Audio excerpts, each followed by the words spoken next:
Welcome to the space between heaven on earth.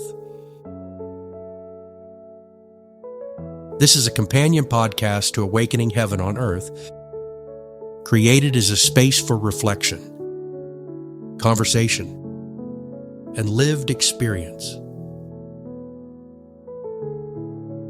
Here, we enter the pause between knowing and becoming, between insight and embodiment, between heaven and earth. These conversations are not about answers or conclusions. They are about presence, about listening, about reasoning together, about meeting one another honestly in the unfolding journey of awakening. I'm your host, Jeffrey Aylor. Again, welcome and thank you for entering the space between with us.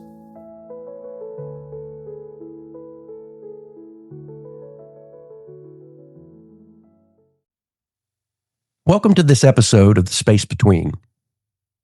Throughout this journey, we've continued to expand the circle of unity. And we began within ourselves, then we expand out to our relationships, our families, our communities, our systems, our leadership. And today we're going to expand that circle one more time to include all life.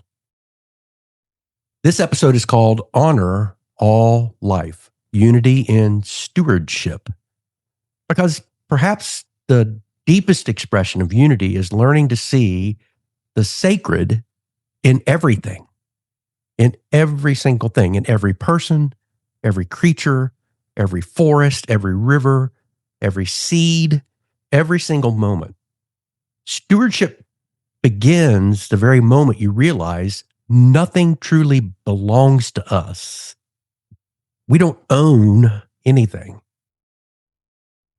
Everything has been entrusted to us to care for and to love and to honor, which is why we say honor all life. So I'm going to start our session today, first of all, by welcoming Purna Devi. So glad to have you back with us this week.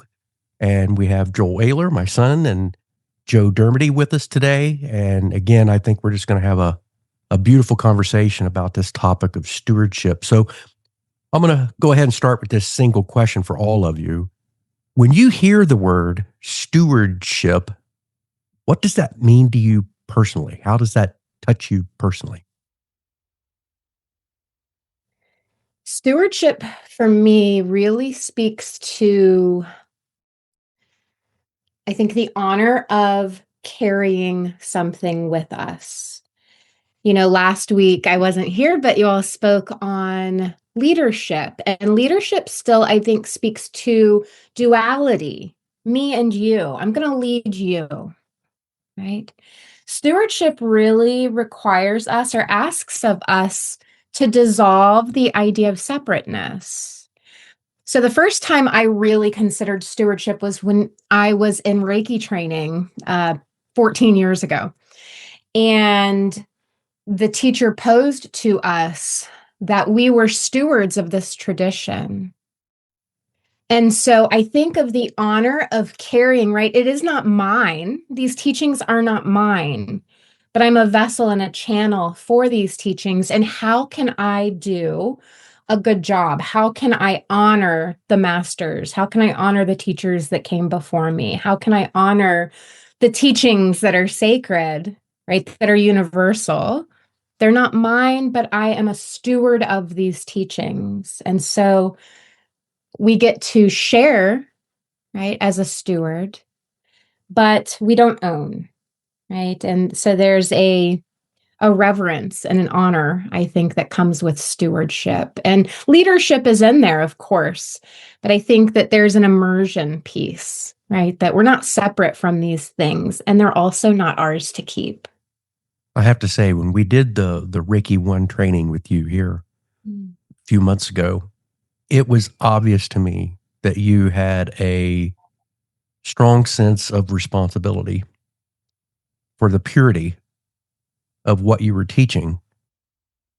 And that always comes out, I think, when someone has taken the time and energy to learn something like that. I know that's the same concept that we apply when it comes to our continuous improvement process that we do in our work. There's a body of knowledge, and that body of knowledge is universal.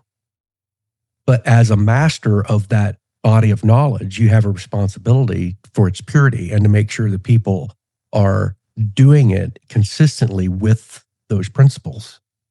And it's your job to stop someone if they're not doing something that's consistent with those principles, right? And say, hey, just want to make sure you're aware.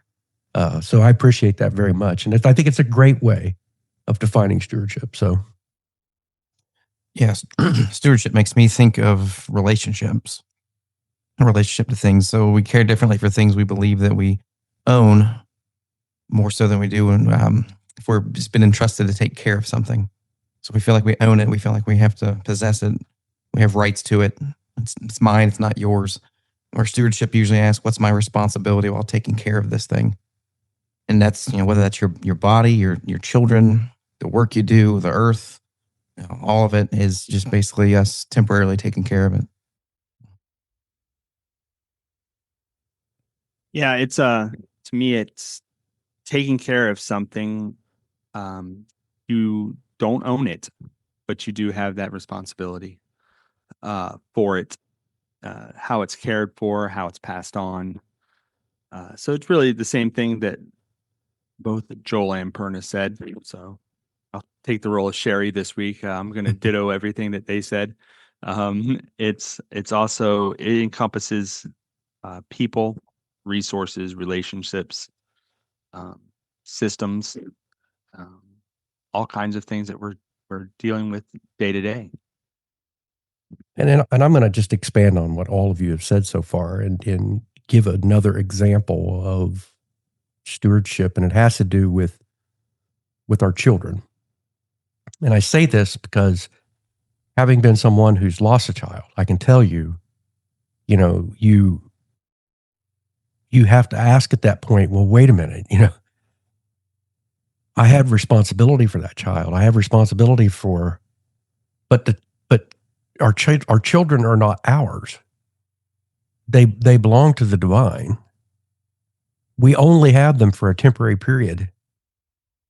And our responsibility is to bring them up, right? To help them and nurture them and raise them so that they can become independent, functioning adults in a society. They're not yours. It's not a possession. You don't own them.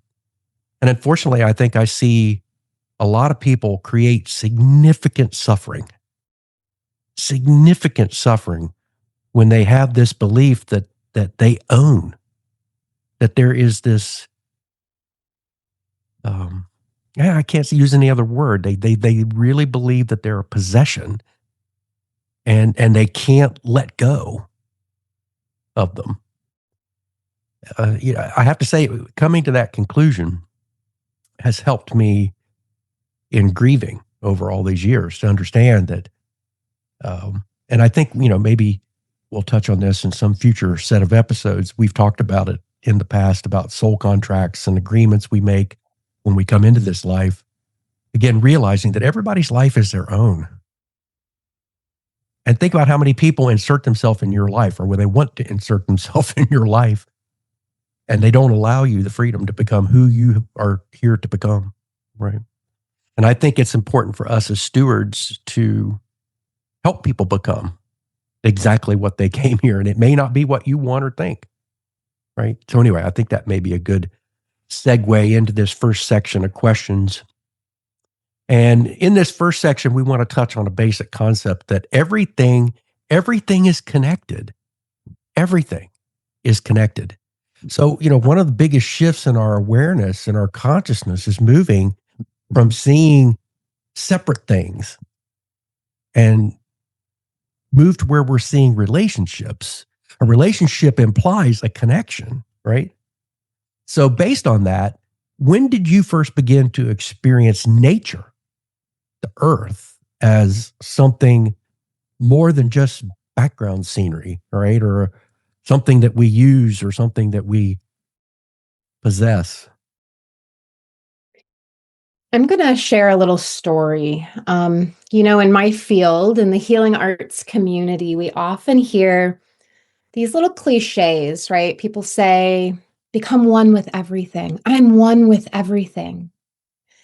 And still their senses, they are so bound to basic senses that create the illusion of separateness, right? I'm over here and you're over there, and we're in separate bodies and separate homes, right? In separate rooms, even as we're doing this podcast. And for many, many years, I was under the belief that I had dissolved that experience, the integrated understanding of separateness, right? I can empathize and I can feel what you're feeling, and I can be with you and experience you as one, until I was doing Kambo frog medicine.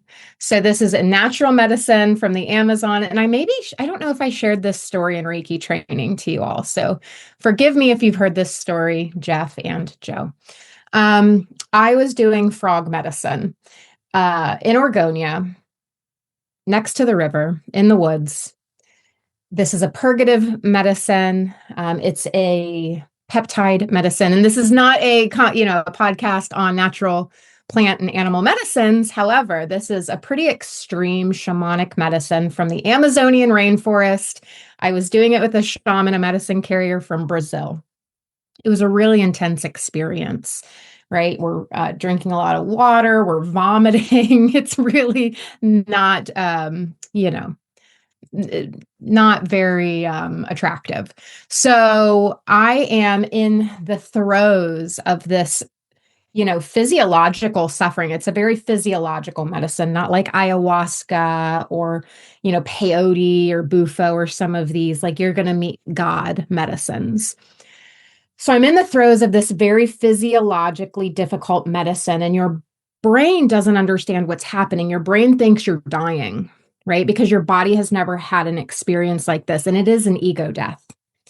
So I am suffering, I'm sweating, I'm vomiting, and I'm rocking and chanting, and I can hear God tell me, lean in, don't you dare ask the suffering to stop. Lean in, lean in. So I'm chanting, I'm sweating, and I look out into the river, and there's this little bubbling brook in the middle of the river. And all of a sudden, all of my senses vacuum to that bubbling brook. And something moved through me, and I looked down in my lap near the dirt, right in front of me. And all I could see was myself. I became the dirt. And then I turned my gaze up and looked around at the trees, and I saw my spirit in the trees. And so this natural medicine, right, this Amazonian frog, gave me direct, very uncomfortable experience of complete ego disillusion, the complete disillusion of separateness, where I experienced my spirit in everything. And I could not unsee it. I could not unexperience it. So that was my, I think, big shift, right? Was during this medicine ceremony where all separateness was dissolved, and I was everything. Right? There was a remembrance. It's not that I've never not been, right? We always are, but we forget and have this delusion because of our senses. It's tough to follow a story like that. It's always It's a big one. No, it's amazing. Anytime I've ever heard anybody talk about any type of experience like that, it's always amazing to listen to. The stories are always, I don't know. incredible. I don't know. That's not a very good self pitch. No, that was. I know. I don't really sell it. I'm hosting a ceremony on Independence Day. My friend and I are going to do it. And then in 2 weeks, somebody pays me to do this, right? So I'm a medicine carrier as well. I make jokes, but the feeling after is worth the 20 minutes of discomfort. Oh, you never told me how long the discomfort It's only lasts. 20 minutes, man. It's only 20 minutes. You'll be okay. Die for 20 minutes to be reborn. You'll be okay. You've suffered a lot longer than 20, huh? Oh my gosh. Yeah. You can do anything for 20 minutes. You know? You say that until your face is in the bucket. Well, I'm glad. I was Right. going to say, I'm glad you brought that up because in this particular podcast, we're not necessarily touching on plant medicines, but we do in our Living Heaven on Earth podcast. In fact, it was just 2 weeks ago. I think the episode was on that type of. It was a number of different healing arts, but that's one of the elements, right, of healing arts that we certainly believe, deserves more time and attention. So, Yeah. So for me, my connection to nature came from studying, health and pharmacy. Not in the traditional sense, not when I was in college and being taught by professors and things like that. They didn't bring that to me. But when I started to look into nutrition and the soil and how it relates to our microbiomes and our metabolism, and how it creates inflammation and things like that, it became harder and harder to separate environmental health from human health. And I started to learn that basically my role as a pharmacist is actually just downstream from a lot of other things that are connected. So the story of that patient coming to me in the pharmacy actually started a long time ago, and their decisions and how they've interacted with different parts of the world or their environment or their people and their food and all of it. And then, realizing that basically all those decisions ultimately led them to me with some kind of illness, and seeing how interconnected that all was helped me realize just we aren't separate from any of that. And it fully, really and truly starts at the soil level. That we aren't separate from even just that. That literally is what makes us physically who we are. And that was really fascinating to see that connection. My first interaction and experience was through Boy Scouts, and learning how we are responsible for taking care of the environment that we are going out into, learning what's edible, learning what's dangerous, being taught that whenever you go camping, you are supposed to leave the area you go into in a better condition than when you came into it. And at the time, we just think, okay, yeah, we're just being taught stuff and we're going out to enjoy the great outdoors. But as I look back on it, that's really when we started to be taught something that wasn't just our normal everyday thing that we were learning growing up. And I love that I got to go through that experience. And it's something I don't know. I don't have kids of my own, right? So I don't know how prevalent the scouts are, how many kids today get to go out and have the experiences that I did growing up. I was very fortunate to have both parents and a group of friends that respected the outdoors greatly and took me to many different places, gave me many different experiences with rafting, swimming, the ocean, the rivers, but also, the Red River Gorge and all of the parks and areas around where I live now. And it's just, I think I took it all for granted because I didn't realize what I had back then. But I'm very, very fortunate that I got to experience it all. Thank you for you and everyone before you for figuring out which plants are safe and not safe to eat. Right? Because, Yeah. Lord, it's always so hard to know what's what. Yeah, I saw a short that really hit me, and I love it. It said, all mushrooms are edible, some only once. Mm-hmm. It's true. It's true. There's a significant amount of indigenous wisdom that's taught through the scouts, especially. Mm-hmm. And I think having started, opening my mind and studying other sacred traditions, such as indigenous beliefs and traditions. But one of the things that has really struck me is that quite honestly, all of this is taught in script, in Christian and Judean scripture. I believe all the way back in the very earliest parts of the book of Genesis, when God says, "Let us make man in our image," I believe he's talking to the earth that had just been created.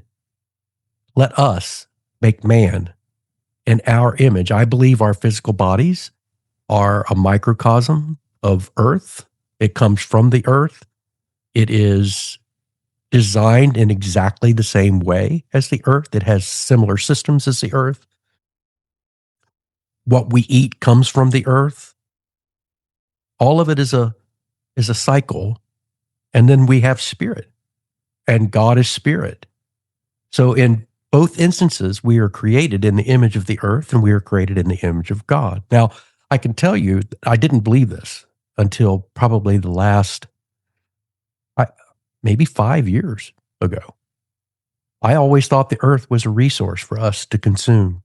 I believe God gave it to us to use. I don't think he gave it to us to abuse it, but I think he gave it to us to use it, to interact with it. But what I'm coming to understand is that it's not inanimate. It's not an inanimate object. The earth is a living, breathing, pulsating creature, just as we are.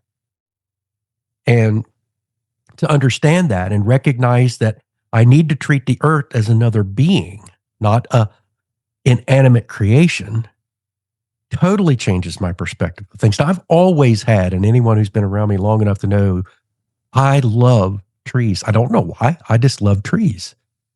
And it's almost like they're our brothers and our sisters. The trees, to me, I'm almost like the Lorax. Who's going to speak for the trees? I love them, and they symbolize so much, and they are living creatures. But then you start to realize, well, if trees are living creatures, then all plants must be living creatures, right? You think about the mushrooms Joe talked about, and the network that they manage to communicate among all plants. It's just fascinating. It's just fascinating. The more you'll open your mind and understand that the earth is not just background scenery. And it's not something for us to take from. Like you said, I think the more folks that awaken to the inherent relationship that I am the earth, and the earth is sacred, and I am sacred, and I have a duty as a steward, right? As a temporary visitor to this place, right? There's so much consumption and depletion, and, we're raping Mother Earth. And, just stripping her of her resources, and she still nourishes us. She still shows up for us, right? She's held every tear I've ever wept. She's ever giving. And still, right, there's a population of people that see incredibly different, right? That say, what can I take from her? What can I steal from her? And I think as the divine feminine awakens, more of us are understanding we must take care of the mother. We must take care of Mother Earth, and she will continue to take care of us. But right now she's depleting, right? And she's revolting. Like, look at the environmental crisis we're in, right? She's kicking us straight off the planet and saying, F you all. I was saying, I'm not worried about her livelihood. I mean, she'll basically end us before she ends. Absolutely. Yeah. And then you see throughout history, that's why a lot of civilizations where they basically used up all their resources in an area, so they had to move to a different place. Yep. So the next question we had in this list is how has your understanding of our relationship with the earth changed over the years? Well, I'm going to tell you, if I had been in this conversation just a few years ago, I would have thought you all were absolutely nuts. Right. But to Purna's point, I think as we awaken and as we become aware, this understanding will become, because this is the natural knowledge that we all have. We have forgotten this. So again, my relationship with the earth is totally different at this point. And I love that you bring up the idea that if I it's okay to take something, but you have to give something in return, right? Mm-hmm. It's reciprocal. The relationship is reciprocal. It's just like any emotional bank account. If you continue to withdraw and do not deposit, then you bankrupt, right? Yeah, you have to close the loop. We're not very good at closing the loop. Basically, what we take, we give back. Right. And there's That goes with honoring, right? Yeah. Well, this is, so again, you go back to Christian scripture. This was the whole concept of you farm the land for a period of years and then you stop. You have to give it rest, right? Every seventh year was a year of rest, right? And then you rotate. You have to rotate things and you have to care for the soil because the soil is a living thing. It's not inanimate. And yet people, they don't see the life that is contained in it. So they don't understand that life. And when we do, just like a mother, the mother's going to love us. The love of a mother is so special because they love you unconditionally. In most cases, not all the time. We know there are exceptions, right? But that maternal, to your point, the matriarch is the earth.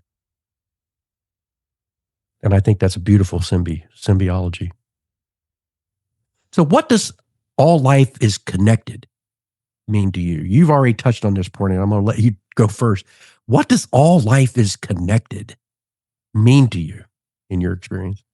Again, as a steward of philosophy, I have to quote the masters, right? Because we don't need to reinvent the wheel. Two folks I want to touch on here.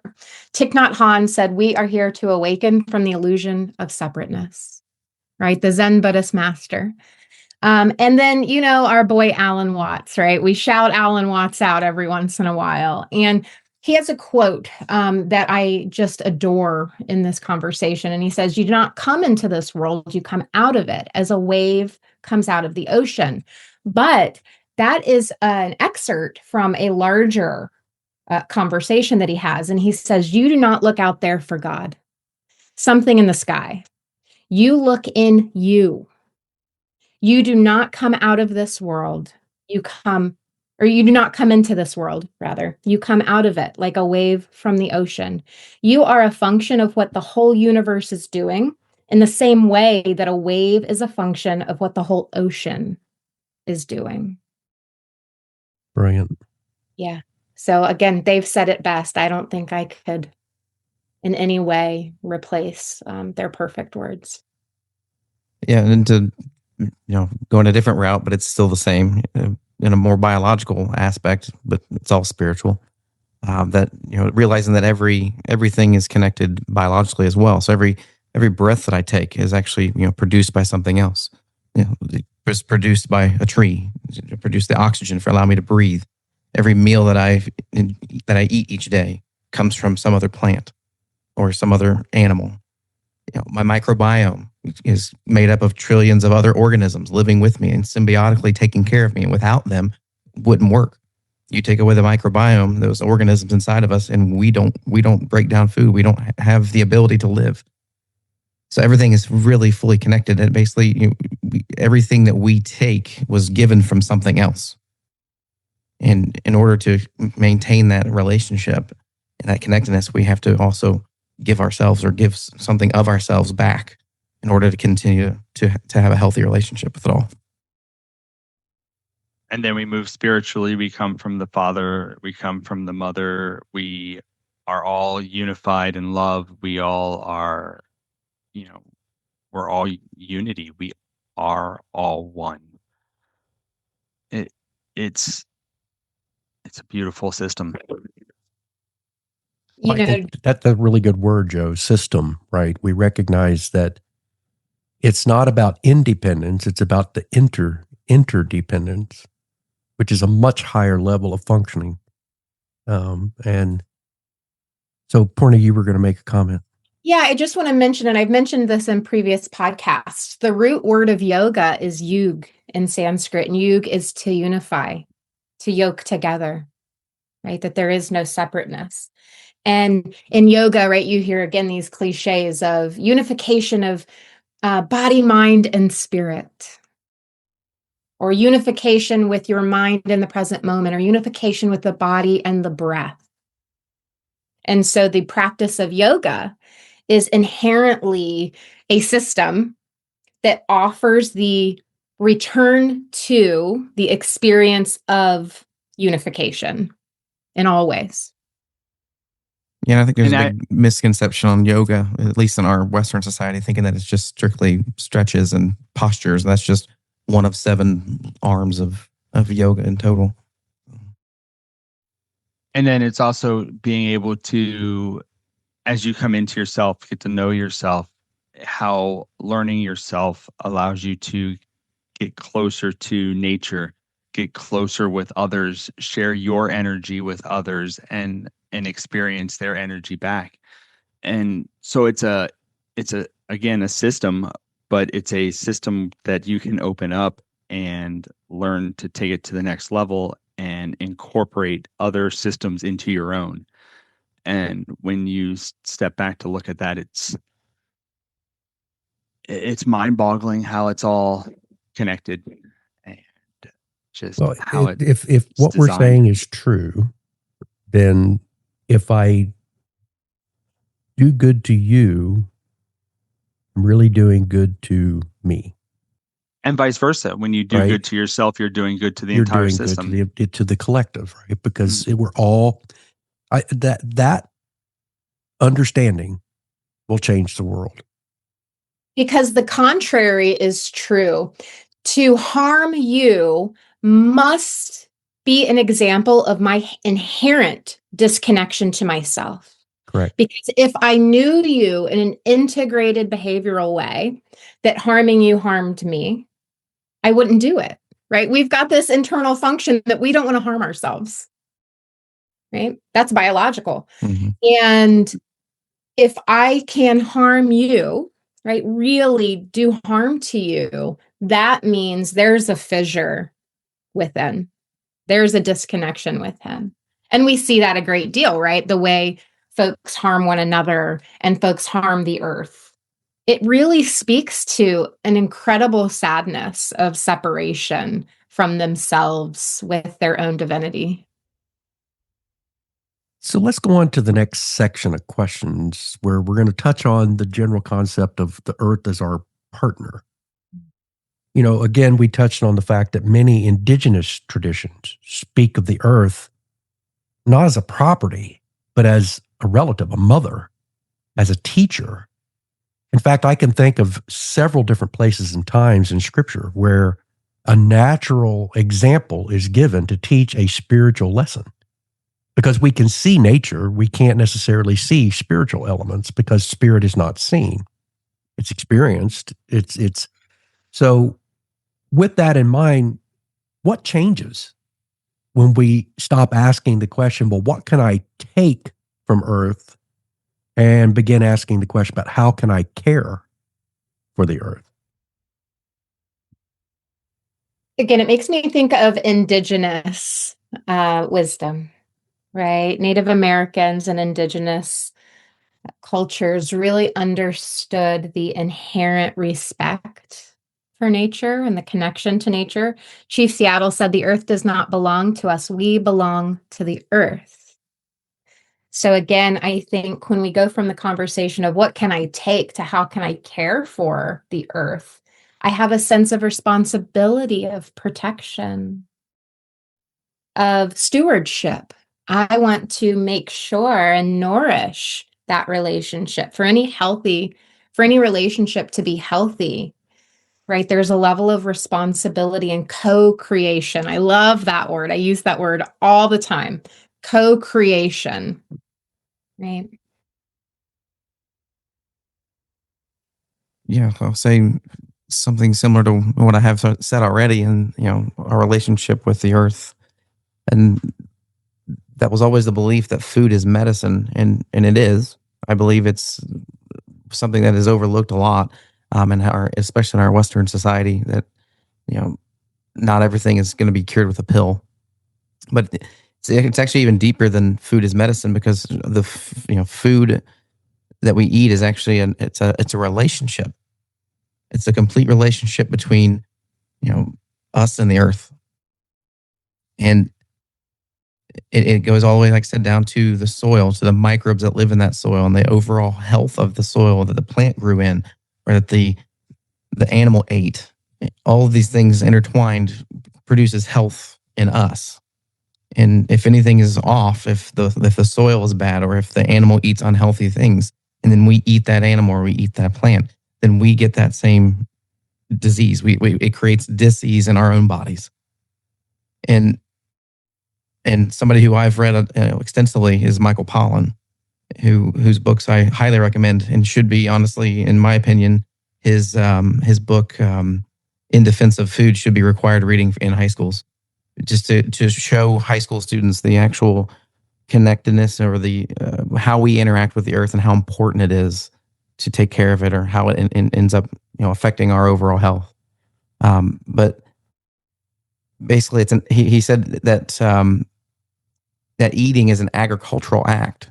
That we actually are doing something to the earth by what we choose to eat and what we choose to ingest in ourselves. And to think that basically what I'm ingesting is helping me live is basically something giving itself up. Essentially, it's a sacrifice of the plant or the animal to let me live. That relationship there, my food and that relationship, and understanding that goes so much deeper than just being medicine. The fact that I live because something gave itself up. I've changed the way I pray when I eat, because I do think I think it's really important that we give thanks, that we give reverence to. And one of the things I've started doing is talking about in prayer that, thank you for all of the people and all of the elements that are part of this, and all that went into the creation of this, which includes the way you prepare food. And I'll touch on that but absolutely, food is what connects you. And it is a significant blessing that we. Yeah. And if you pay attention, all of the examples in Christian scriptures are pretty much agricultural references. Everything that they describe and how they explain things is done through agriculture. And that's one thing that we've really, as a country, have really disconnected from, where we used to be a very agricultural society. And we still have a lot of traditions and a lot of things in place because of that. But now only less than 1% of the population feeds the rest of the 99. Well, I don't want to be a conspiracy theorist, but the fact that when people can grow their own food, they can feed themselves, they can prepare their food, that makes them independent and uncontrollable. And unfortunately, I think that there are people who want to be able to control it. And they created a society and systems that allow it. And I'm not going to, it's a lot of work to prepare your own food and to grow those things, but it is, the benefit of it is tremendous. The sense of I don't know the word I'm looking for, is basically the way you feel about eating a plate of food that you grew yourself is unbelievable. And not everybody has the gift to grow it. You know that, and I know that. Yeah. Not everybody has that gift, but one person who does can feed a multitude. Yeah, absolutely. Right? They can feed a multitude because they can't eat everything that they grow. And that's the most amazing thing about when we had our big garden during COVID. We produced so much food we couldn't even eat it all. We had to give it away. Or we had to preserve it, right? We had to do something that would preserve it so that it would not waste. Right. So. What a good feeling it is to give away stuff too, right? Oh, it feels great. Here's some zucchinis, because good Lord, all it takes is one zucchini plant and you got a ton of zucchini. Right. I think the other side of this too, what changes when we stop asking, what can I take and how can I care? I think it takes the ego out of it too, right? You change the way that you are stating this. It's like a conversation, right? It's so much easier, changes your whole attitude when you change the way you ask something. So just like you were saying before, it changes the way you think about it. And you become less, when you take the ego out of all of this and you start thinking, how can I care for this? You become a better steward for all of this. And when you are partnering with somebody, it is a much you get better results than when you feel like you are taking and lording over something. So I look at this just like I did whenever you're working on a problem. When you're working with somebody on that problem, you're always going to get better results than when you are working against them. So what adds a depth and a richness that doesn't exist, right? When you're totally focused on yourself, it's very superficial. yeah, correct. And I think that's what you're doing when you have your ego involved with this and you're working against it. Don't fight Mother Earth on this. Work with her. Right? And I think that's what you do when you change the phrasing of that question. Right. You go from competing with the earth to collaborating and cooperating with earth. Absolutely. Yeah. So Joel, That's what I was trying to say. You've already touched on, the concept of food as medicine, then how that would change our relationship with the earth and the world. And, there's a preparation of food as well. And there are so many different, I find people almost turn food and eating and various things almost into religion. I know people who are so incredibly judgmental of how you eat or don't eat to the point that they've turned it into a religion, which I find also to be inappropriate. Now, I've done some studies recently on the Essenes, who I think are fascinating people. If you've ever take the time to read about them, they were what I'll call the third sect of Jews that you didn't hear much about in scriptures, right? You had the Pharisees, the Sadducees, who basically were the primary rulers of Israel and Judaism. But then you had this rural group of people called the Essenes, and they had a significant amount of teaching around food and how it's to be prepared, how it's to be eaten. I mean, they would not even apply heat to the food. They would eat everything basically raw as it came from the earth. They would eat it raw. They felt like if you applied heat to it, you've changed it. And now you've destroyed, in some cases, the nutritional value of that food. So there's all kinds of different paths you can take with food and things. To some extent, I can get that, because anytime you apply heat to a protein, it changes shape. So if you change the shape of a protein, it's no longer exactly the same way. Your body doesn't always react to it or use it in the way it was intended if you've changed the chemical structure of it. So there's science behind it too. There's a really funny story. It came up in an episode of the telepathy tapes around animals and the fact that animals communicate through telepathy. And there was an African society where they built this beautiful garden, but they had to build walls around the garden to protect it from the animals in order to allow the food to grow to maturity before the animals would eat it. Well, unfortunately, there was a group of orangutans that they not only found it, but they found a way to get into it. Mm-hmm.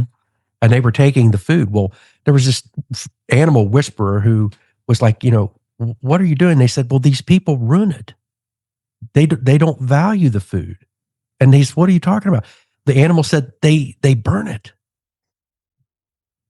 And they destroy it with heat. We're eating it because it's pure. Something to be said, I think. Yeah, and that makes me think of a quote I heard once talking about, like, basically if you have a garden and there's absolutely no animals getting into it or no bugs crawling on it, no nothing in it, then it's no longer part of the environment.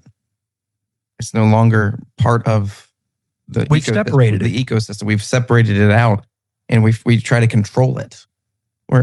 Yes, I know there are pests. I know there are things that get in there and cause problems. You have to work towards that, and that's one of the most challenging things about having a garden or growing your own food is handling the bugs or the pests or the animals. But it's part of an ecosystem, and that's actually natural, and that's a good thing. You need that to have healthy environment, and that's one thing that has become so prevalent in our neighborhoods. Even is basically yards are now basically just grass. We basically spray chemicals on it just to have one plant. And what you've noticed is that basically there's very few bugs in it. It's pretty. It looks nice when we cut the grass, but there's no life in it. So my yard has, clover and has dandelions and has all this different things. And now my wife's looking at me like, why do we have all these rabbits and squirrels and birds flying around all over? I'm like, because it's a natural ecosystem now. You let it do its thing and it's beautiful. The life and that comes out of it. I didn't have to do anything to it. It just naturally knows how to be. But we like to basically control that, and we'll spray it with chemicals. And like I said, it just becomes grass of which we don't even consume. The only way we get the energy out of grass is to eat a cow.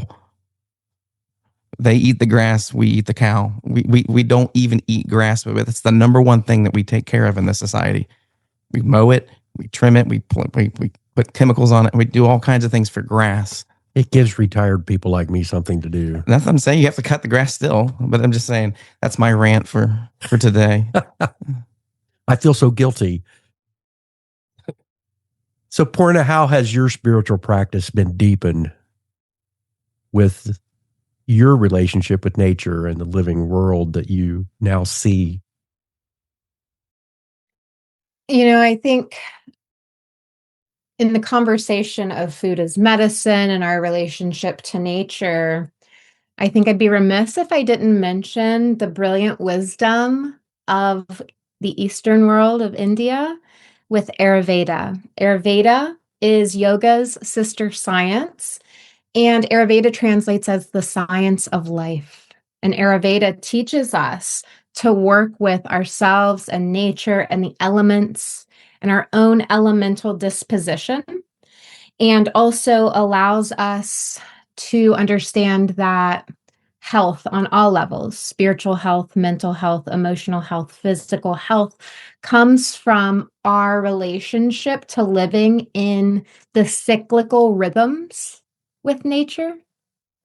And so I think, as I deep dove into, I think yoga's, my kind of first Eastern spiritual love, as I branched away from Christianity and on my own spiritual journey, I really dove headfirst into the brilliant system and pathway of yoga, and then found Ayurveda, found the science of life that helps to nourish us through herbs and through foods, and again, through elemental wisdoms. So specific practices, understanding what they call our doshic composition.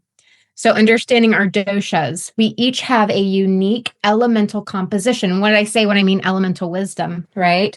Earth, water, fire, air, ether. We are all of that.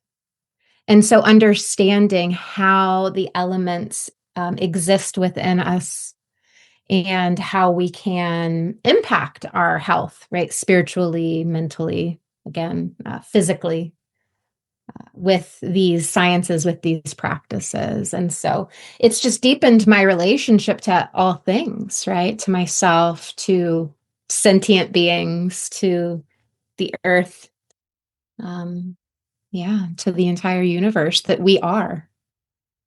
The famous yogi, Paramahansa Yogananda, in many of his writings. In fact, it's interesting because on my desk right now, I have one of his many lessons around food. And what I didn't understand, of course, about half of Indian people are vegetarian. Probably the most significant group of people within a culture, they're vegetarian. And today we have a lot of people who are vegetarian or vegan. But if I ask them, well, why do you do that? Sometimes they don't necessarily, sometimes I think they do it because, well, I don't know why they do it. But the fact is that his teachings on this are that the food should not be based on death. Our food should be based on life. When you take the fruit of a plant, you're not killing the plant. In fact, it's healthy for the plant to have that fruit harvested from it. When you eat byproducts from animals that don't require the animal to die in order to provide a food source, you are honoring life. You're not basing your food on death. And that's his whole principle. It's simple, but it makes absolute and perfect sense. Now, mind you, I do think that there's a give and a take, and there's a thankfulness that must be shared with anything that sacrifices for the benefit or good of the whole or collective. But I never understood the general concept of vegetarianism until that study, which I found to be just fascinating. It's fascinating. My Swami said once, and so I was vegetarian and vegan for over a decade. I now eat meat. And there's an honoring, right? There's an honoring of that sacrifice. And also, I think there's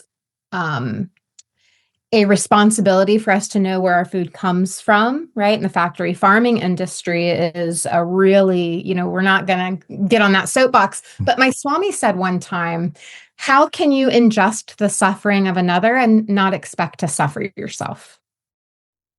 So I'm not trying to convert anyone here, but that statement alone really kind of hits us in the feels, right? And maybe makes us consider, well, where is my food coming from? What kind of lived experience did that animal have? And how does that reverberate into my ingesting that now? I think that comes back to what I was saying, like just the joy that you get from eating what you've grown. There's something to that, being connected to that food. We are very disconnected from our food now. And that's one thing that Michael Pollan does in his books. He actually follows a cow in that cattle farming setup, trying to keep track of him. How is it being taken care of? Where is it? What's it eating? What's it going through? And it's impossible. And it's a complete disconnect. I mean, even it's fascinating when you actually fully connect with the food you eat. You actually feel better eating it. Well, I think that there's the healthcare system would suffer significantly. Yeah. If people were healthy. Right? Yeah. I'm just making a basic. To be fair, we go into the healthcare profession, wanting to help people and make them feel better. And ultimately, if you think about that business model, we're trying to put ourselves out of business. We're just not very good at it. There's reasons for that. There's a lot of money tied into it. But I'm saying ultimately, if we actually lived out what everyone goes into it for, we're technically trying to put ourselves out of business. Well, it's interesting because when I look at the basic concept of the love of money is the root, right? The root cause of all evil. To me, evil is what drives and persists to teach separation. Sin is separation. A sin is really anything that is done based on the belief or the understanding of separation. And separation is death. It's death. Death is separation. It's the basic concept. Hell is the suffering that comes from believing in separation and experiencing separation. That's not what Christian people are teaching and hearing this today, but that's what I've come to understand. It's been and this is not anti-Christian. This is what the basic foundational truth is that has been hidden from everybody. And it's here and now, right? That's the essence of this entire program is awakening heaven on earth. So the contrary is the separateness. It is also hell on earth. Absolutely. Yeah. Right. It's not some afterlife. It's here and now in the minds and in the way we understand our care for one another. Well, I know that all of us have experienced different times, different moments where nature has become a great teacher. Any specific examples to you of when nature taught you some beautiful, magical lesson? Well, I didn't know you were going to ask me that question. I'd have saved my Campbell conversation, right? Okay, well, you're good. I have been blessed to sit with plant and animal medicines in these sacred ceremonies.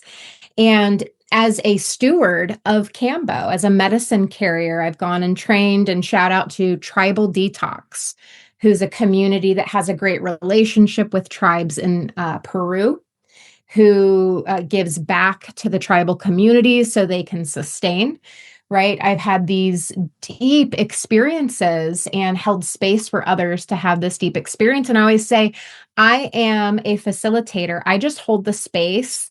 The medicine is the teacher. The frog is the teacher. The sananga that comes from the root of this plant is the teacher, right? I am the space holder for the person who is sitting in ceremony to have a relationship and a connection to that natural plant or animal medicine. And that plant or animal medicine is going to show you what you need. So yeah, I think, that's an extreme example of nature's teachings. But, as we're speaking about pharmaceuticals and Western medicines, the original medicines are still there, if we are lucky enough or wise enough to connect to them, or brave enough. Sometimes it's bravery too, because they're powerful. Or sometimes being able to have access to those, because the pharmaceutical industry likes to basically make those illegal. Bam. Yes, absolutely. It's all about control. 100%. Because like you said, it put pharmaceuticals out of business. 100%. So yeah, care industry, right? Exactly. Why have cures when you can have a customer? Absolutely. Yeah, and that's why I'm so excited to see some of these plant medicines actually making their way actually through clinical trials. They're actually allowing them to go through the pathways that the pharmaceutical industry has created, and they're seeing it. But I'm still waiting for them to try to squash it as much as possible, because why kill an industry that makes billions with a natural medicine that cures it? We have a lifelong pill for your depression, but wait, here's a plant medicine that will actually cure your depression. Absolutely. Yeah, it's a whole other rabbit hole. Yeah, I know, right? Segue to another podcast someday. Yeah.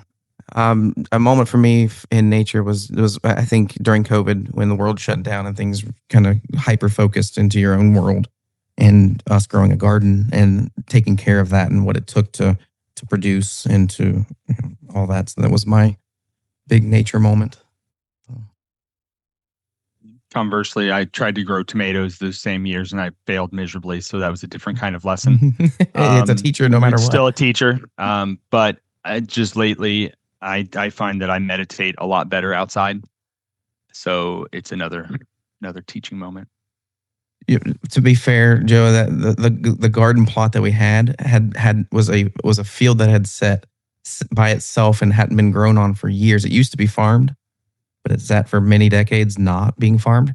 So a lot of what we did had nothing to do with a lot of the stuff we got out of it had nothing to do with us. We just basically planted it in good soil, and it naturally happened. And I overwatered at certain parts, and then I found that I underwatered at other parts. So it was all my fault, not any other deal. When my wife started taking it over, they grew great. It's a balance. You got to find the balance between how much you interact with it and how much you let it do its own thing. Yeah. Well, and I also found now that, I sit and I talk to the magnolia tree out front. It's growing like unbelievably. So yeah, I've learned a lot.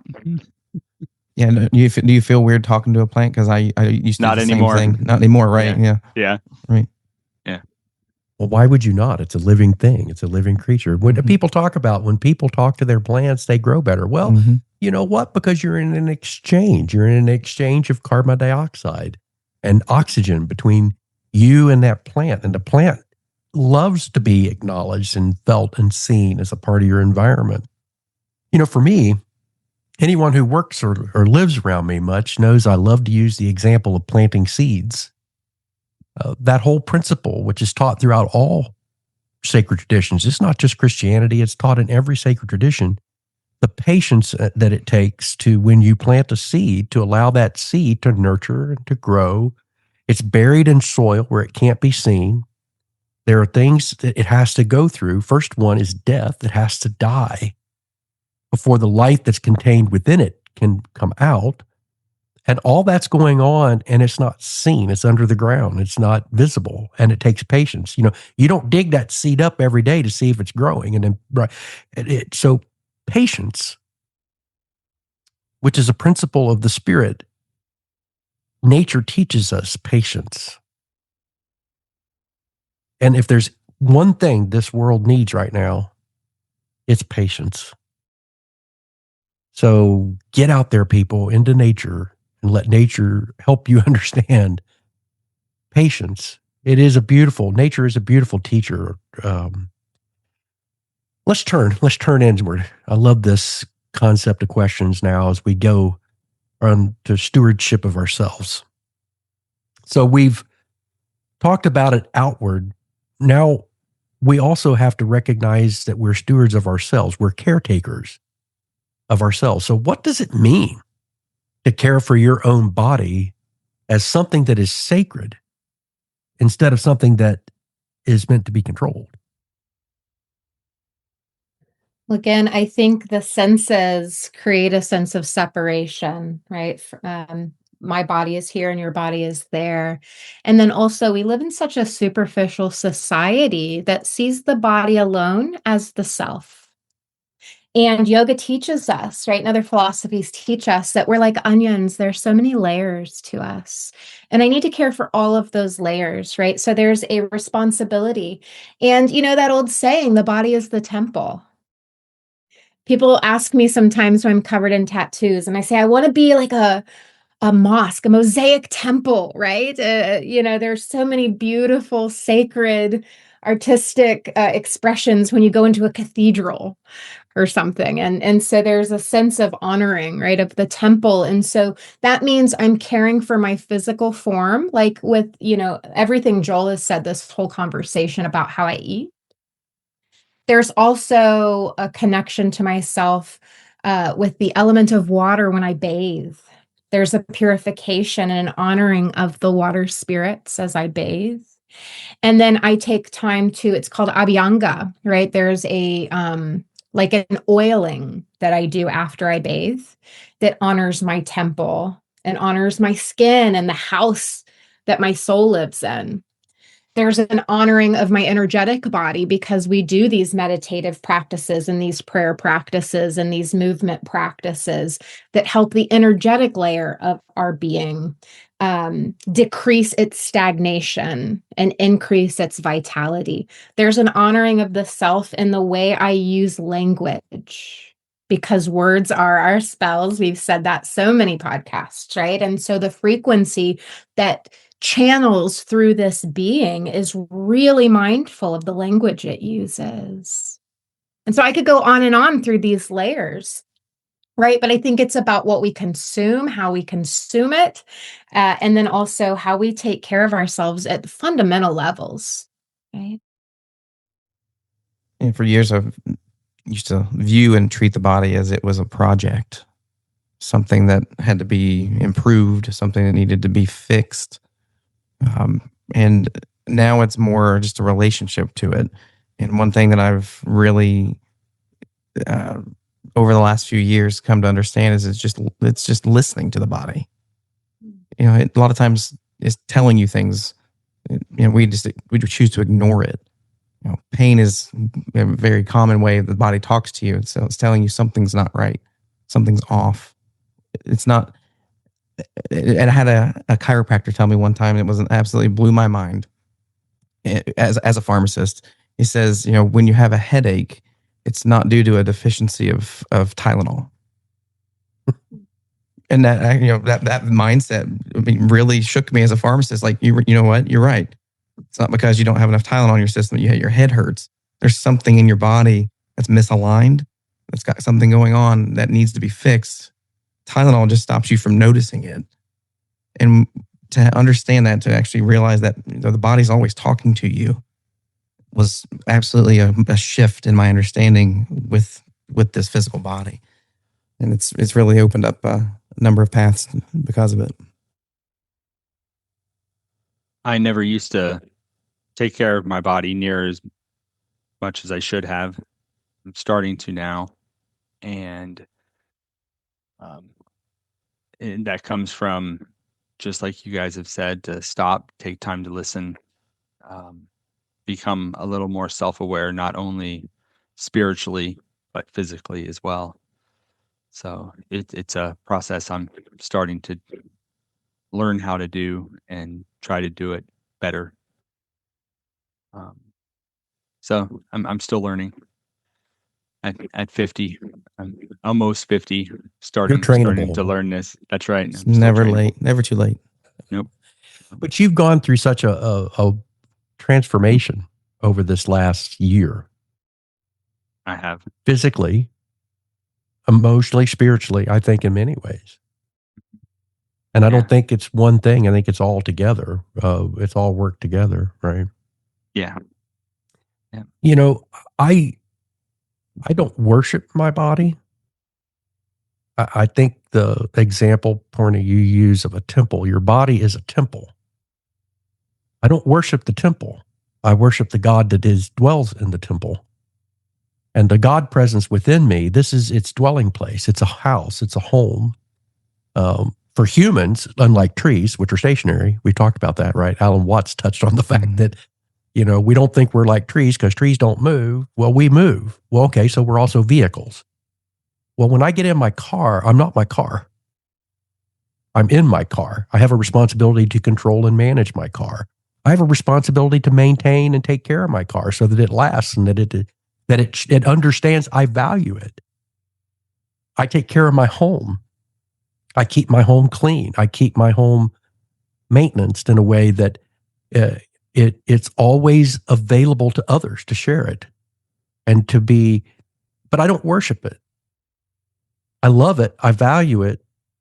And that's how I look at my body. You know, I don't like what society has created as a definition for beauty at all.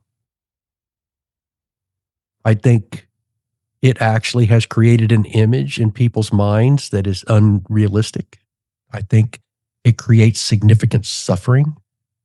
I think social media, which we've touched on in various episodes, is now a catalyst for a lot of that because of the images that are shared and things that are seen.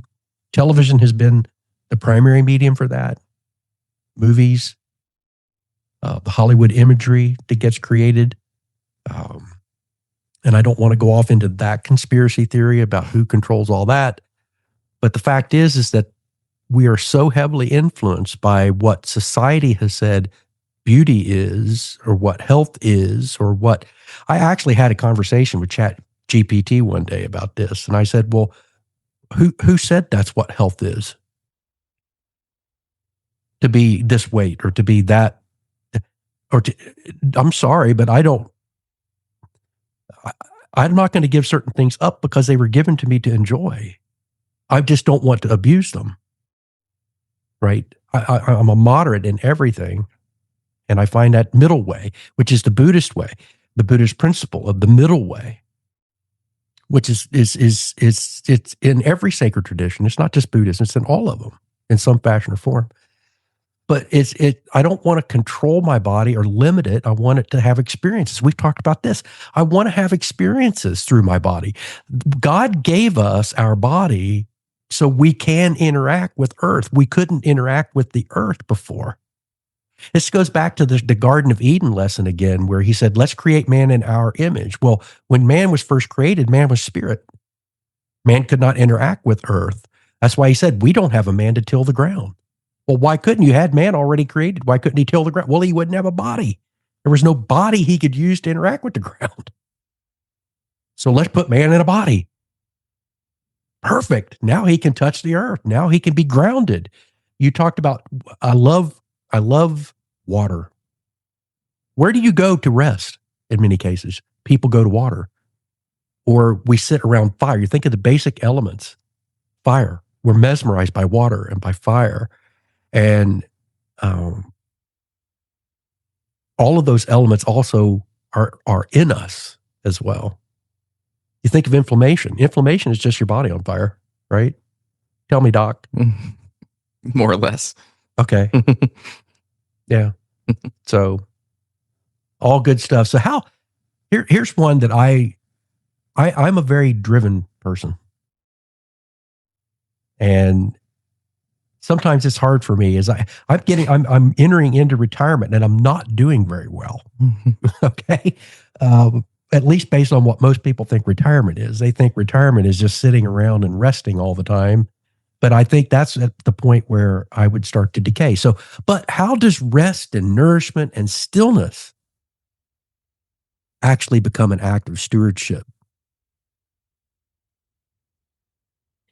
This makes me think of, again, another great master. Lao Tzu said, nature does not hurry, yet everything is accomplished.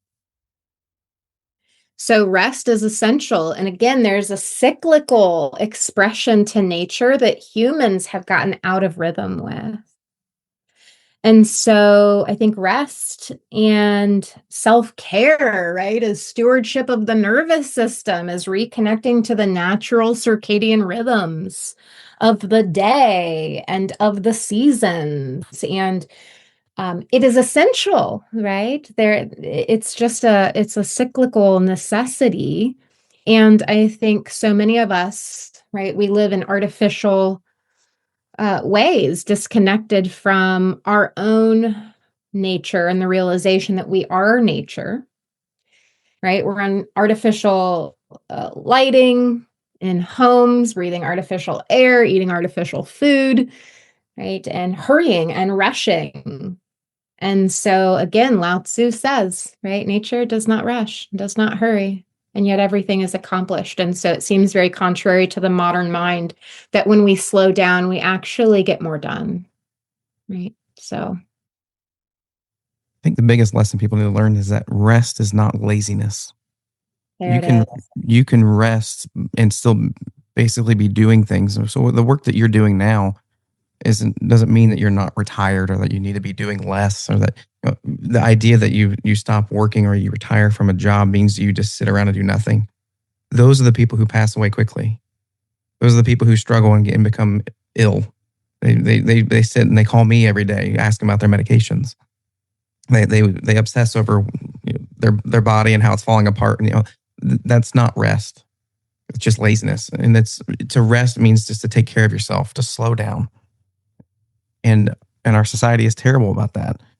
To take time for ourselves also makes us feel like we're being selfish. That self-care practice, to do things that you actually enjoy, or to take a day just to do what you want to do, is actually a good thing. It's not selfish. You have to do it. Otherwise, you're not taking care of yourself. And I know so many people who are in that boat and they just can't do it.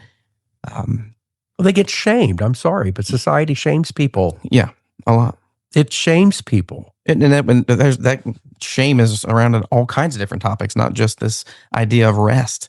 There's all kinds of things that we do or don't do because of feeling of shame, which is just self-inflicted. But society, catalyzes that, makes it worse.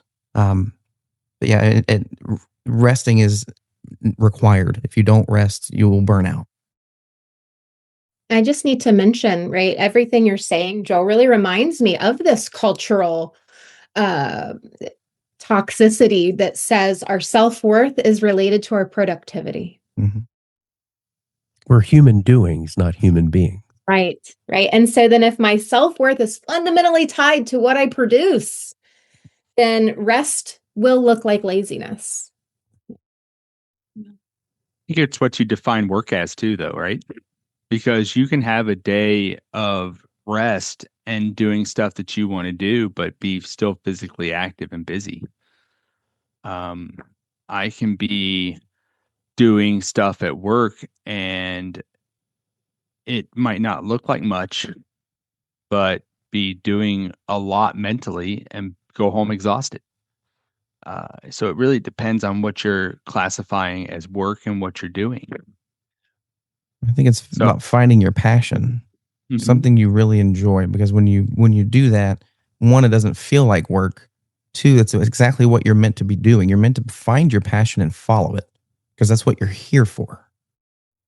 Right. And as you fight against that, or you take a job that you hate, it's completely a waste of your time, you're going to physically feel like that. You're going to feel exhausted by the end of the day. Yeah. Where I'd say he is nonstop over here working because he's loving it and passionate about it. He's constantly doing it, but he doesn't feel tired at the end of the day. Well, and he's done so much even for work since he's retired. It's mind blowing. So I've been doing a study on And the basic principle I'm doing these experiments on is the less I do, the more I accomplish. And it's true. And I can tell you right now, when people see it, they do not understand it. But I have been able to do and accomplish more and do less by doing less than I've ever accomplished in my, and I've been a pretty productive person throughout my lifetime. I read The 7 Habits of Highly Effective People years ago. It was one of those books that just fundamentally changed my trajectory from Stephen Covey. I'm a big fan. But Stephen Covey's principle was, I'm going to take all this wisdom knowledge from all these different wisdom traditions, even though I am a Mormon, and I'm going to put it into a book. To Purna's point, there is nothing in that book that's new. Nothing. Every principle is a foundational principle that comes from sacred traditions. He acknowledges that. He was a steward of those learnings that he had, and it fundamentally changed my life to have learned that. And it's funny, we were at a social gathering here, and there's a fellow that I work with who he would he would see me working out. Well, I would work out at different times of the day. I'd work out for 20 minutes here and do that. Then I'd go work out later in the day and I'd do this, or I'd take a walk. And he's like, well, well, I'm busy when I'm doing that. Just because I'm doing this doesn't mean I'm not thinking, or I'm not creating, or I'm not coming up with concepts and ideas that are related to my work. My best ideas for work come when I'm not working. And then because you can disassociate. Yes. Yeah. But then I can take it and create very quickly and produce something of great substance. So it's very counterintuitive. My work approach, if someone watches it, is like, how does he do that? Because it is so unorthodox based on what most people perceive as productive, right? So Purna, you touched on everybody has to be productive, creating widgets, right? You've got to be creating widgets all the time. And unfortunately, that's killing people. Well, we haven't really touched, though, on the concept of stillness. We talked about rest, but stillness is a totally different thing, which is where the methods of meditation and affirmation practices and various things where you stop and you quiet. Stillness is not moving. And there's a lot of great principles and practices around how to do stillness. But I think people struggle with it. They struggle to be still. Very much so. So how do we recognize the difference between self-care and self-centeredness? You've touched on that, Joel, the fact that some people think self-care is selfish, when yet Christian scriptures teach us that in order for us to love our neighbor, we have to first love ourselves. How do we recognize the difference? Well, I think self-centeredness, again, stems from that inherent belief of separateness and division. And so when I can begin to embody the reality that there's no separateness, care is going to arise naturally, right? When I am not, and again, self-care seems self-focused. It doesn't have to be self-centeredness, right? That I'm doing it in a way that only serves myself. So there are 3 pillars to life according to yoga. One is my personal practice, right? That's the base of the pyramid, so to speak. That's my sadhana, my daily rituals, how I care for myself. That's personal, right? It could be incredibly self-centered and selfish if I stay there, but there are 2 other pillars. The next is my sangha. My sangha is my community, my connection to others. And then the 3rd pillar that I think we, move into as we ground into our self-focused daily rituals, we connect with other humans and dissolve the idea of separateness. Then we have what's called seva. Seva is service to others. I get so filled up with the gift that I give it away naturally, that the care arises, right? So my self-care practices help me connect to my divinity, to my loving nature, to myself as a vehicle for spirit. Then my community, my Sangha, helps to nourish that and reflect that. And then seva in service to humanity, in service to others. Then I can give that gift of divinity and become a channel for the divine in that way. So then the self-centeredness, the ego dissolves, the idea of separateness dissolves. Beautifully said. And I think the thing is that basically so many people neglect the base. They neglect that self-care out of shame or out of feeling like they don't deserve to take care of themselves or do something nice for themselves. And that affects the other aspects.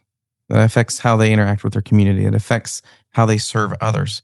Because unless you have a full cup, you're not going to be able to give of yourself. If you're empty, there's nothing left to give. And so many people struggle with that they don't take care of themselves, but they're constantly giving and giving. And that's why they feel burnout. That's why they feel exhausted. And that's something that we struggle with in our society, because it's just, what more can I do? How much more can I get done? If I'm not doing it, and if I'm not helping this person, then I'm not doing enough. And yet I'm not even willing to take care of myself. And honestly, it's a recipe for disaster. It's just overall going to cause disease. It's going to basically cause you to come see me. I think you touched on something earlier, Joel, that was really important, that was about, and Jeff, you mentioned it, right? Slowing down to begin to listen to the body, right? I was dissociated from my body for many years because of abuse. And I work with a lot of people that have been dissociated from themselves due to trauma.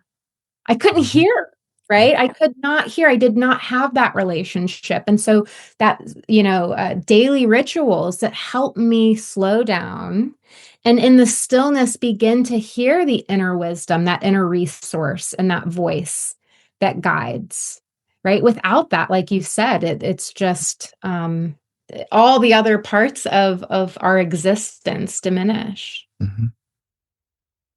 Well, when you're giving from a position of lack, you're really giving for yourself. You're not giving for the benefit of the other person you're serving. You're trying to fill a missing piece within yourself, and you're doing it out of fear that I'm not enough, fear that I'm not out of true love, because with love, there's abundance, right? So one is acting based on a scarcity, internal scarcity.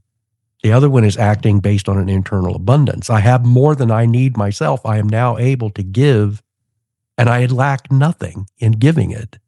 There is no string attached. I need nothing from you but when people give and they expect something in return, their giving is not for the benefit of the person they're giving to. It's for their benefit to try to receive something that they're lacking. It's a vicious cycle, but you see it all over. Yeah, and a simple example, the one that we've all seen and honestly ignore half the time, is whenever we're on an airplane. When they give you that pre-flight talk, and they say basically, if this loses oxygen, things will drop out of the ceiling. And what do you do first? Do you help everybody else first? No. What do? You help yourself first, and then after you've got air, you can help the other person. But you're no good if you're dead, because you're not breathing, trying to help everybody else. Right. Same concept. Same principle. You can't take care of somebody else unless you've taken care of yourself first. Yeah, at least not well. Yep. So it's again, stating the same thing, just different words, right? It's I take care of myself so I can live well and show up for others, and self-centeredness is I focus on myself regardless of how it affects others, So it's the self-care is stewardship of yourself, and self-centeredness is attachment to yourself. So, well, it's certainly something, there's a self-assessment I think we need to always be doing. And again, it's the concept of intention. And every sacred tradition touches on the concept of what is your intention? Even Jesus says he could look on the inner feelings and beliefs of the heart. He could see when someone was doing something, they said they were doing it for this reason, but their real intention was something else. So what we're really talking about here is intention. What is your intention behind what you're doing? And that's what makes the difference between whether it's just self-care. Are you doing it to make yourself more capable of serving others? Or are you doing it to just consume on your own without no one else, no other connection in mind when you do it? Intention means everything. Setting intention is essential, I think, to every practice we talk about, is doing it with the right intention. So based on that, I believe we all have gifts. Every one of us came into this world with gifts and value we are here to bring that are unique. Every one of us is entrusted with this gift. It could be time, it could be talents, it could be relationship, it could be opportunity, it could be influence you have. So what gifts do you feel you've been entrusted with that you need to be a great steward of?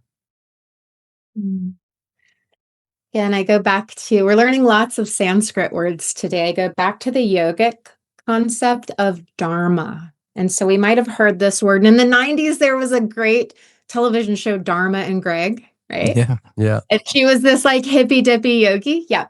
So dharma, there's a word called swadharma. Swadharma is your individual purpose. So the root word dharma is one's purpose, right? There's a reason why we're here. There's a fundamental law that governs us. And within this individual law, right, there are these reasons and these gifts, like you said, Jeff, that we're here to share. So some of mine, I think space holdership, right? I just think stewardship in its purest form. I like to support folks in an unconditionally loving way. So Purna Devi, right? My spiritual name that I was bestowed with from my Swami in 2016. Purna means fullness or wholeness, completion. And Devi is divine mother to all. All of creation is her child. And so some of my personal backstory, we don't have time to get into it, but I had an estranged relationship with my own mother, and she's been a great teacher to me, right? Sometimes of what not to do. But then I find the divine irony that there's this maternal, loving, unconditional, non-judgmental essence that comes through my gifts, my holding space for others in a way that makes folks feel safe, that helps them begin to look inward and transform themselves. And really just to listen, to be a steward of these beautiful ancient philosophies, and to be a bridge between ancient wisdom and modern life, and how to, how to create community and connect with others, and to have them connect with themselves. Yeah, it's a great honor to be that kind of steward. Well done. Thank you. Yeah. It was beautiful. And I don't think I have an answer that's as definitive as that to know exactly what I bring. I know I have many gifts, many things that I can offer.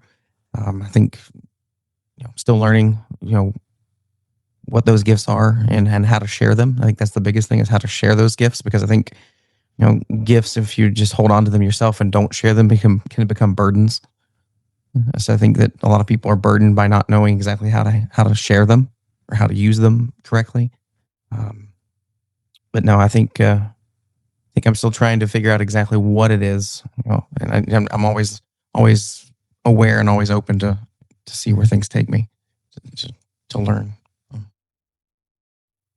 You're at that age, there's the philosophy that Carl Jung taught, that we spend the first 40 years of our life, right, building our ego, building our sense of who we are, and then we spend the next 40 years totally deconstructing all of it, because and you're at that point, right? You're at that point in life where I think you've done all the work to build to build your persona. And now it's a question of, okay, what is real? What is not real? How do I purify, and how do I dig into my shadow and figure this all out? So Mm-hmm. I'm just past that point where I'm starting to deconstruct, but I'm also kind of in the same boat there, Joel, where I don't really know what all of my gifts are. I do know that I am good at listening to people. I know that I am very empathic. I can feel what other people feel. I'm a very good listener, and people tell me things. A lot of times people tell me things that they really shouldn't be telling me. I'm also very good about keeping what shouldn't be said, not said. But I did a little research on this, and just to see, like, what are some of these gifts, right? What are gifts that we are given, just to kind of give me some ideas and say, okay, what kind of things might we be talking about? I mean, so life and presence, the gift of consciousness and awareness, the gift of free will, right? The gift of love and connection, gift of reason and wisdom, the gift of creativity, the gift of empathy and emotional intelligence, gift of purpose, gift of growth and transformation. And as I looked some of these up and I'm listening to all of us, right? I'm like, we all have all of these gifts, in some way or other, even if we're not, our ego is not big enough to accept that we have all of these and that we use them all the time. Because I know all of us here, right? And I see these gifts in all of us. I think a lot of us are just also have that gift of humbleness, where we don't want to accept that we have them all, right? At least out loud. But I know that we do, because I know all of us here, we're pretty close. So I know that I have a lot of these gifts. I don't use them very well all the time or in abundance. I know I normally don't have the gift of speaking very well, getting my thoughts out clearly, where the three of you have that gift in abundance. You do it beautifully. And it's a skill that I would like to learn better. And I think I'm trying to do that through this. And as a group, we have the gift of being able to communicate with each other and hopefully pass some information along to the people that are listening. So just to have that ability, that chance to be able to do that is a beautiful thing. I love the fact that you point out the question says, what gifts, plural, not singular, right? Because we do all possess the gifts of the Spirit. You think of love, joy, peace, long-suffering or patience, gentleness, goodness, faith, meekness, self-control, temperance. For me, it's become very, very conscious to me that one of my gifts is teaching. And it's not just me teaching. I've learned that originally I thought it was just me teaching in a didactic kind of a way, right? And I'm a fairly skilled teacher, and I love it. And I know it's one of my gifts, because when I'm doing it, time doesn't exist. It just doesn't exist. But one of the things I'm learning is that the other great skill I have is that of the facilitating learning beyond just teaching. And that's pulling the knowledge out of other people through the gift of facilitation and the ability to manage a conversation and guide it in a way that is cohesive. And that's what we're doing here. In this podcast, I'm the facilitator of the discussion, but the knowledge isn't just mine. The teaching, though, is foundational. And I think that's beautiful. But I think the one thing that I've become aware of in myself is I have the ability to bring peace to a room, to settings where people feel peaceful. there's a peacefulness, which my name, actually, if you look up Jeffrey, is the peace of God. That's the meaning of the name. And I do think names have a purpose. They have a meaning. This is why, Purna, you would be given a different name. You think of Christian scripture, where someone had an experience and then they were given a new name because of that. They now had a different identity as a result of that. So your name, I do think, has a lot to do with who you are, and some of that, I think, comes as a result, again, of our soul contracts that we enter into. But peace, I believe, is something that it's the essence of who I think I am. And I feel a responsibility to radiate peace, and and if there's one thing, again, I think the world needs right now is peace. And I hope that this work, this podcast, these teachings, these principles from all these different traditions we touch on will help people feel that connection with each other and a peacefulness that comes with recognizing that everybody, we are okay. Everything is okay. The world, God loves us. The universe loves us. The universe wants what's good for us. Stop fighting it. It's about flow. I think of Alan Watts again in the water course way, the water method that he would teach. We don't control the river. You can try, but reach in there and grab a handful of it and see if you can control it. You can't. The more you try, the harder things get. So I watch the world today and I see so many people who want to be in control, and they don't have control. Stop. It's amazing how much more peaceful your life will be when you realize you don't have the control you think you do. If anything, you're messing up the natural flow. Allow things to happen, and peace will come as a result of that. So with these gifts, though, comes responsibility. We know that when we use these gifts, we're to use them in a service larger than ourselves.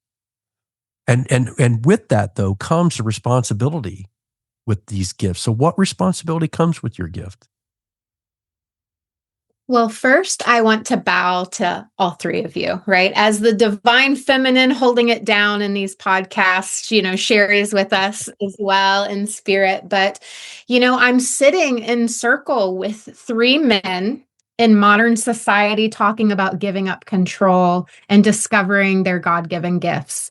So for Joe and Joel, who are still right in the season of really exploring those and giving those away, being in circle with three men in this modern age who are deconstructing, I see you deconstructing toxic patriarchal programs before my eyes. I mean, I have to bow to each one of you and say thank you, because part of your gifts, right? Part of your gift is to be an example and propagate healthy divine masculine within yourselves, within your families, within your relationships, and then on the larger scale within the viewership and the listenership of those who will be touched by this podcast.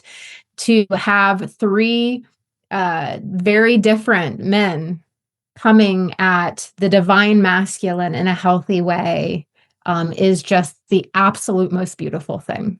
So I know I'm not answering your question directly, but I just had to take a moment and really honor the three of you. It's such a gift to be in circle with you. Thank you. Yeah. Likewise. Yeah, my brother. Thank you. Honestly, you three have been beautiful examples of the divine masculine through what I've been going through personally too. It's just been really powerful to be in relationship to you three. So thank you. That is love. Yeah. Oh, I love you three so much. So what was your question? Oh, did I ask a question? Yeah, I forget what it was because I just really had to honor the three of you for a moment. Well, it's really just what responsibility comes with these gifts. Right? I think honing them, right? Honing our gifts, recognizing that we are a vehicle of the divine, that it's not ours. So many folks, I think, in my profession can really feed their ego because people look up to you. And I always say I will fall from grace. So do not put me on a pedestal. But so many folks will find themselves in leadership and stewardship positions that then become really filled with that ego. So I think part of the responsibility is that humility, right? Humbleness to recognize that my gifts are channeled wisdoms from the divine, and I am merely the vessel for these, and they can be taken away. God will say, oh, no, no, no, sweet child. If you do not hone these in a responsible way and support them in a responsible way, they will be taken from you. I've experienced it personally. I have fallen from grace many times until I realized what a gift this life is and what a gift it is to steward these ancient teachings in these ways, that now we do not shirk at the responsibility. We know what a great honor it is. Yeah, I'll just repeat what I said last week in the leadership discussion, is that with great power comes great responsibility. In this case, having these gifts, you have a responsibility to use them wisely, to actually use them. I guess to your point, if you don't use them, they'll be taken away, or your life will be cut short because you're not using what you were sent here to do. So you have to find what you're good at and what drives you each day. Otherwise, basically you become stagnant. You become something that gets replaced or something gets removed. So there is great responsibility in these gifts to use it for yourself and to help others. Yep, I have 4 words written down. Use them, help others. That's all you need. It just comes down to that. Yeah. I think it's also to improve them, though. So use them, improve what you have, learn new ones if you can. Always help improve them and learn more. But do it all in a way to help others. Well, I think that's probably the most critical point, is that I think the Apostle Paul said that you can have great gifts, but if you have them without love, you're just a sounding brass and a tinkling cymbal. You're just making noise. Without love, if you're not executing these out of true and unconditional love, then you're using them in the wrong way. It gets back to intention. I know people who have great gifts of intelligence. I think about people who are stealing data. I think about people who are hacking systems. I think about people who are thieves. Many of them are absolutely brilliant. They have great gifts and talent to do what they do, but they're using them for the wrong thing. I think of people who use their gifts to consume them on their lust. Could be beauty, and they use that in a way that they really eat people, as I like to say. They consume them, and it's out of an appetite, a selfish appetite that they cannot control. And I also think that anyone who says, "Well, I know I have this gift, but I just don't feel like I'm worthy to do it." Well, what you're doing is you're being arrogant to God. God didn't give you that gift to. That's fake humility. That's not real humility. There's a difference. And I think if you don't, to Joel's point when he first said, you've got to use them. Otherwise, you're not fulfilling the responsibility that God gave you by giving them to you. And, sometimes people, and they're gonna, why do you do that? Why does it? I don't understand why you take all the time and you do all those things, and what benefit are you getting from it? Well, you know what? It's not my job to determine what benefit. I often think about this podcast and the time and energy that goes into doing this, and I honestly don't care who or how many people listen to it, because I believe the universe knows exactly who the message is for, and that the universe will find them and will at the right time mm-hmm. to share it. It's not my job. It's not my responsibility. I use the example of Noah and the ark. Can you imagine what all the people thought about him building this great big ship? What are you doing? It didn't get built in a day. It took for a long time to, if it were real, right? I know it can be It's a metaphor it can story, be metaphorical, but but this concept is right. Whether it's a metaphor or not, the principle's the same. Imagine what people thought of him. Right. It had never rained before. What are you building this ark for? There's never been a flood. What are you doing? Well, guess what? The day the flood comes, he's brilliant. Absolutely All the prophets look crazy, right? And so everybody else is looking at him. Prophecy comes. Yeah, exactly.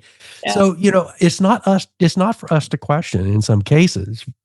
Our job is to do what it is we are being called to do. Do it with the right intention. You do it with reverence, and God will give the increase. Paul says, we use another metaphor. He said, Apollos would plant, I would water, but God gives the increase. So let's give credit to each one of them for what they do, but recognize the relationship in all of it. So in this last part, we want to talk about living with reverence. So, because stewardship isn't measured by necessarily great big actions. It's ordinary things in many cases, ordinary choices, ordinary, I tell people all the time, a lot of small actions when they're added together have the same impact and effect as one great big one. Well, it's much easier to do a lot of little things than it is to focus on one big thing. So with that in mind, how can we take what we've been given, these gifts we've been given, the knowledge that we have been given in a way that will help us care for those around us and ourselves and the world as a collective? I mean, this is what daily practices. There's a number of things that we want to touch on here. How does it work? Yeah, I think it comes back to the idea that we need to do big acts. And really, there's a simplicity to life and to presence. And reverence comes from slowing down and not, and really disconnecting from that idea of these grandiose movements. Right? It's daily presence with my body, right? So then it's, moving and breathing and meditating and praying and connecting with myself and slowing down to have the stillness so I can hear the divine wisdom and the consciousness that seeks to move through me and help me understand my gifts to be in service. It's being present in community, in my relationships. It's allowing myself to be a steward of the earth, right? And not continue to rape and pillage and take and consume and capitalize and manipulate, but rather to honor, right? And to care for and to be more mindful of the choices that we're making and the way we show up in service to others. So it's in the daily things, right? Again, Thich Nhat Hanh says, peace is every step. It's in every breath. It's in every step. It's the way my foot touches the earth. Yeah, a lot of it comes from gratitude and just being grateful for what you have and what you're able to do yourself, because it is easy to get sucked into the idea of changing the world, or the grandiose idea of, hey, I see how this is all connected now. I know the solution. I know how to fix it. Let's go out and do this real big. Only to realize that, one, you're not that powerful. Two, not everybody's ready for it. It's not going to be received the way you're hoping it's going to be received. So really what you have to do is focus just on yourself. And then that ripples out into your family life, and your family ripples out into your community. So that's why Gandhi said, if you want to change the world, go home and love your family. Go home and take care of your family. And it will change the world over time. You're not going to affect everyone all at the same time. No one's that powerful. So being able to understand that and focus on yourself and how you actually can influence your circle of influence, knowing what your circle of influence is and staying within that. Otherwise, you're just going to stretch yourself too thin. Baby steps, right? So keep moving, but in small steps and in the right direction. Now I want to watch What About Bob? the movie What About Bob? That is one of my favorite movies of all Baby steps. time. Baby stepping to the door. Yes. Baby stepping outside. Take Gil with us. Oh, I don't want some even, peace and quiet in here. Okay, I'll be quiet. I'll be peace. Love that scene. don't even get me started. Oh, one of my favorites. Bill Murray classic. Mhm. So yeah. I'm just gonna agree with what you guys have said. So it's keep moving in the right direction, and take your baby steps and be gracious with what you've got. Yeah. I think we touched on it at the very beginning of the podcast that, the whole podcast series here of Unity this season of awakening is, we start inward, we work outward, we've built a bigger circle as we've gone in our discussions, and that same approach is appropriate not just for this podcast, it's appropriate for each one of us individually. Start internally, as within, so without. The Hermetic principle, it will expand. It will naturally expand. If you're expanding the collective because you're connected to it. You're not connected. Your growth is a growth of all of humanity. Every individual growing is a growth for all humanity. That's the whole concept behind unity. And, we're getting very close to the end of this season. We're only a few episodes away from finishing up this first season.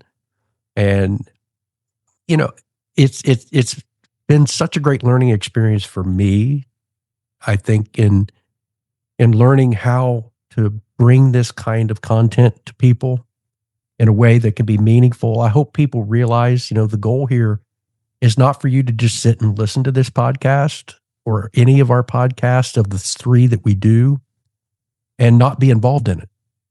Every podcast is asking you to participate.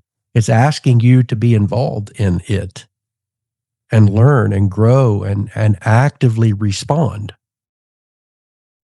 And we're hoping that this space between is helping you process things in a way that allow you to truly respond, to respond to awakening, respond to the principles and concepts of unity. And, it's been a great learning experience for me, but I think we're all growing. I don't know about you, but I think all of us are growing collectively as we have these conversations. Now, to me, this is more valuable as church, congregating, ecclesia, than going to what most people consider church.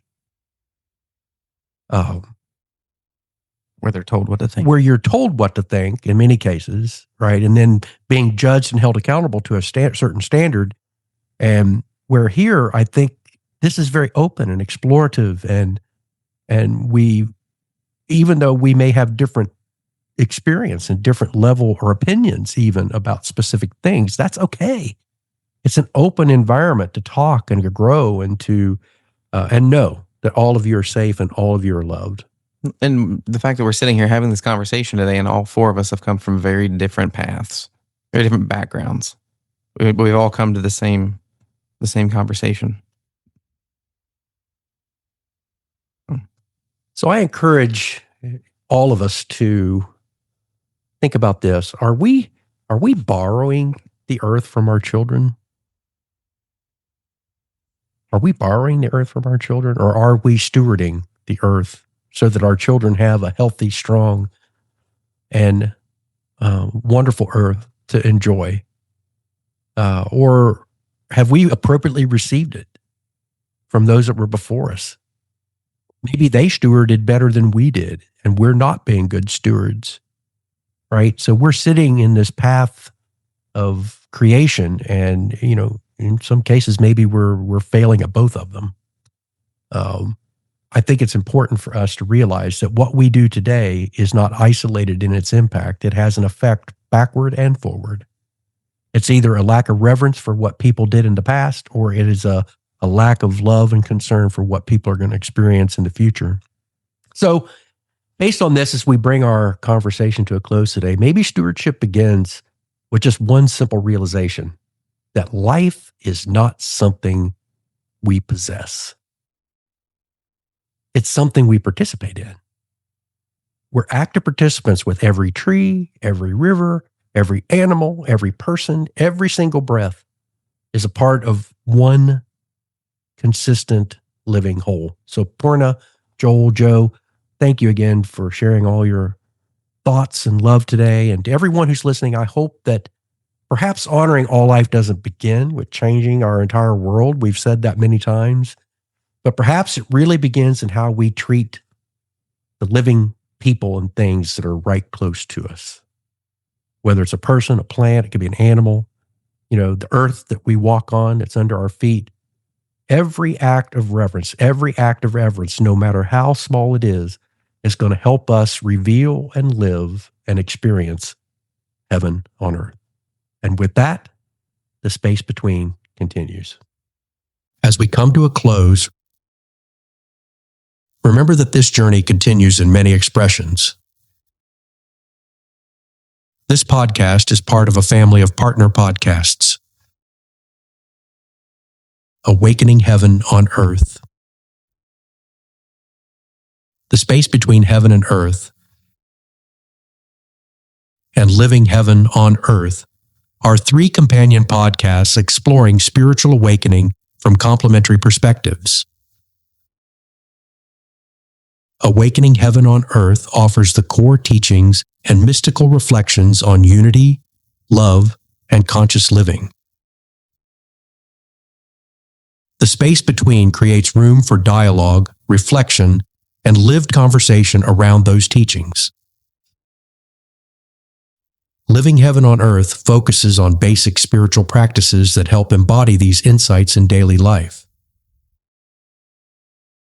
Together, they form a unified journey of understanding, experience, and integration, inviting listeners to remember their connection with the divine, with one another, and with the living world. You can find all of them available on the same podcast streaming platforms wherever you listen. And if music helps carry these teachings deeper into the heart,